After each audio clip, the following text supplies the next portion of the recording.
Hello, welcome to our Heritage Works. Today, we are making spreadable butter.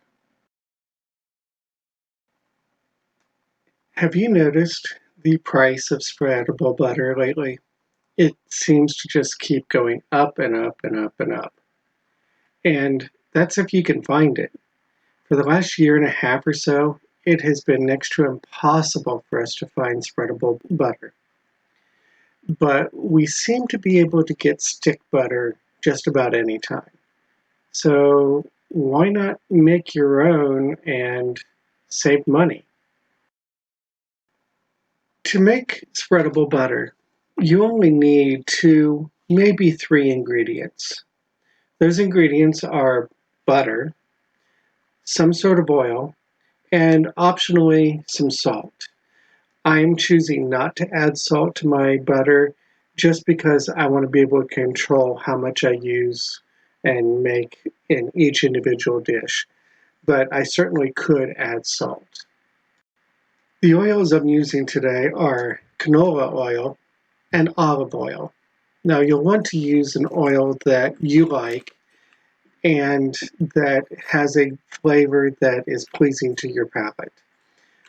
Canola oil is a light and fairly neutral flavored oil, so I wanted to try it. And olive oil, we just love the spreadable olive oil butter that we normally get, so we decided to go ahead and try that as well. The first thing you want to do is make sure that your butter is at room temperature. I set mine out for a couple of hours on the counter just so that it would soften up. I did end up putting it in the microwave for just a few seconds to make sure it was soft all the way through. The thing is, you want to be able to uh, beat it and that type of thing, but you don't want it melted. The quantity of butter to oil seems to range significantly. I've heard anywhere from a 1-to-1 ratio, so if you use 1 cup of oil, you can use 1 cup of butter. I've heard 1 pound to 1 cup. I've heard a 1 pound to half a cup. I've chosen to go 1 pound to 1 cup of oil for my butter. Now that we've actually used the butter, the next time I will probably go 1 pound to about 3/4 cup. The 1 cup of oil left it just a hair oily for us, but it wasn't bad. It was certainly edible, and it's not a problem, and it did harden up nicely, but we just prefer just a touch less of oil. I also might consider making a batch with salt. We noticed that without the salt, we did notice the difference. So I started by mashing up the butter. This was just to get it started. Then I'm going to use my mixer just to beat it all together. So I'm going to cream it a little bit and then add the oils to it. And then we're going to pour it into molds when we're done with that. With both batches of butter softened up and beaten a little bit, I'm going to start adding the oil and mix it in. Now, as I went through this, I was noticing that it was a little thinner by the end of each batch than I had anticipated.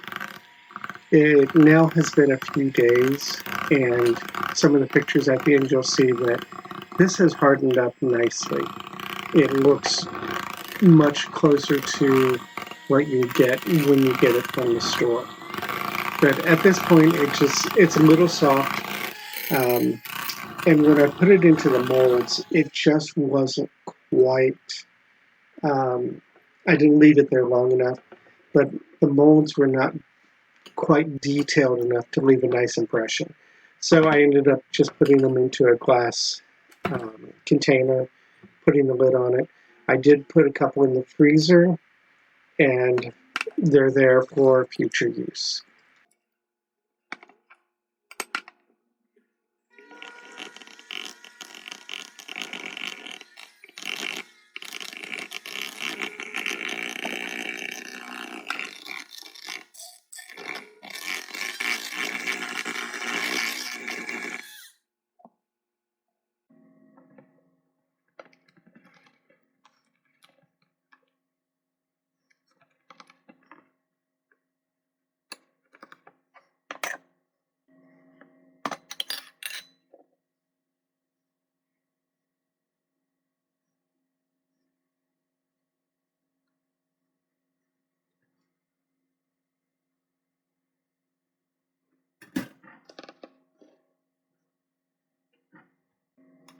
You can see the color difference based on the oil.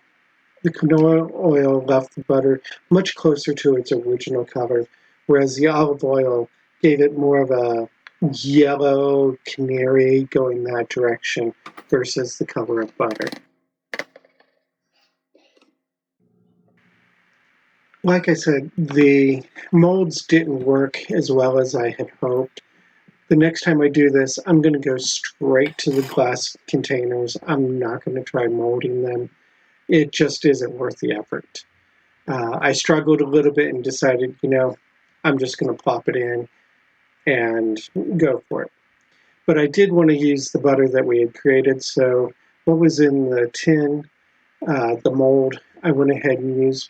We're going to make a simple garlic cheesy toast here and add it to our dinner. This is made with a gluten-free baguette. I cut it each slice at a slight angle, applied the butter, then I applied some garlic salt and some Parmesan cheese. Then I threw it in our toaster oven for a while until the cheese melted, and boy, were these good. In the end, I ended up with 2 containers of each butter. Each one was about the size of a normal container we would get. So for about 25% of the cost, we were able to create our own spreadable butter, and this may become a regular at our house. It is easier to buy it already made up, but as you can see, it's really simple to do. So if you need to be frugal, want to be frugal, this is one of the ways you can do it.